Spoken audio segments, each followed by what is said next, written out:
Campaign chaos after violence broke out at Donald Trump's Chicago rally last night, where a majority of the protesters were Bernie Sanders supporters from the looks of it. So why are they embracing this type of behavior? Well, here to take us inside the mind of a Sanders supporter, author and motivational speaker, Larry Winget. Good morning, Larry. Thanks for being with us. Oh, thanks for having me. I appreciate it. So help us get into their minds. You know, Bernie appeals to a group of people with a high deservability score.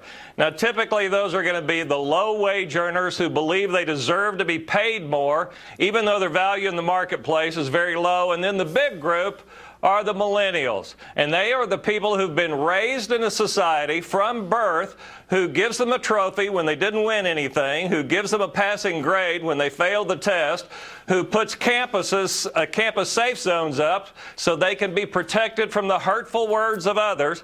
And they are really attracted to somebody who promises them all this free stuff. Bernie's kind of the grumpy old benevolent grandpa who sides with the kids against the common enemy of the parents, and we're sort of the parents who expect people to be responsible. You know what's so interesting, though, about all the Sanders signs at this disruptive Trump rally last night is that I've been to these Sanders events and rallies and caucus sites in states like Minnesota and Michigan and Iowa where there's nothing negative coming from the Sanders people. They're all very positive. They're all very disciplined. They are all saying that they are there to just rein in Wall Street, basically. That's the main thing. And he keeps getting the young people. We've got this Michigan exit poll, people under 30. Sanders, 81%. Clinton, 18%. And Sanders squeaked out the win there. Is there a certain personality type, Larry, that's drawing some of these millennials to Sanders? You know, I think we could take it all the way back if we had the time to go into what their parents probably looked like. And if they'd been raised in a family where mom and dad encouraged them to be taken care of all the time and were those helicopter parents who were always protecting them and letting them know that no matter what happens, you're not expected to take care of yourself. Somebody will take care of you. Then we could probably say that's the personality type. Let's look to mom and daddy. Remember, entitlement mentality didn't start in the White House. It won't stop in the White House. Entitlement mentality starts in your house. And when parents step up and start to raise their kids, that they are supposed to take care of themselves. You see, Bernie is the enemy of that core value of self-reliance.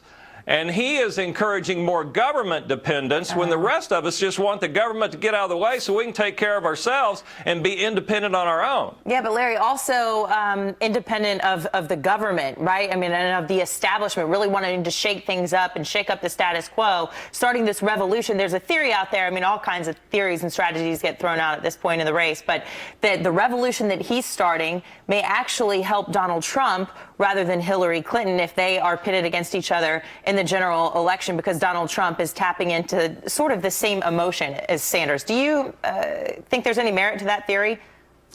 I actually do believe there's some merit to that theory. It seems to me, and I watch a lot of the exit polls, and you guys interviewing folks, and we see those people coming out of the exit polls, and they say, I'm either for Bernie or I'm for Trump, which kind of astounds me always, which says they're not really ideologues at all. What they're really interested in is going against the establishment, anything that's anti-government.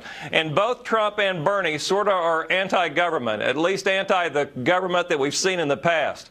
And so they do want to turn things on its head, which I believe both parties need to be stood on their heads a little bit and shake things up, and let's re-examine what really matters in America. And maybe that's a good thing for the kids to be protesting against. So, Larry, the last question, if these Sanders supporters are not ideologues, can his movement stick around? Will it last?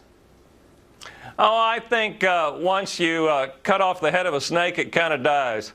And when we lose Bernie, you'll probably see him soften quite a bit. Author and motivational speaker Larry Winget, thanks for your time. Thanks, Larry. Always have some colorful things to say. All right, coming up.